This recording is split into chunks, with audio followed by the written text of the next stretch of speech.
அனைவருக்கும் வணக்கம். டாக்டர் அம்பேத்கரை பற்றி பேச வந்துள்ளேன்.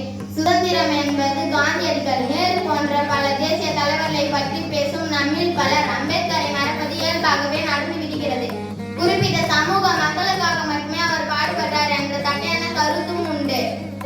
ஒரு நாடு சுதந்திரம் அடைய வேண்டும் என்றால் தனிப்பட்ட ஒரு நபரின் சுதந்திரம்தான் முதலில் முக்கியம் என்ற கருத்தை வரலாற்றில் ஆணித்தனமாக பதிவு செய்தவர் டாக்டர் அம்பேத்கர். ஒரு மனிதனின் அடிப்படை சுதந்திரம் என்பது அவன் சமூக வளர்ச்சியை மட்டுமே அடையாளமாக கொண்டது என்று அவர் கூறினார்.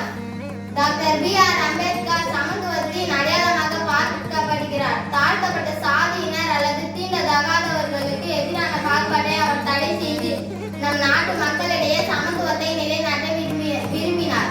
விடுதலை பெற்ற இந்தியாவின் முதல் சட்ட அமைச்சராகவும் இந்திய அரசியல் சாசனத்தின் தந்தையாகவும் விளங்கியவர். சுதந்திரத்திற்கு பிறகு மன்னராட்சியை விட மக்களாட்சிதான் சிறந்தது என்று கூறியவர் அண்ணல் அம்பேத்கர் அவர்கள். சட்டங்களை வரையறுத்தல் தான் நாடு முன்னேற்ற பாதையை நோக்கி நகரும் என்று தலைவர்கள் சிந்தித்தனர். ஆனால் அதை நிறைவேற்றி காட்டியவர் டாக்டர் அம்பேத்கர் அவர்கள்.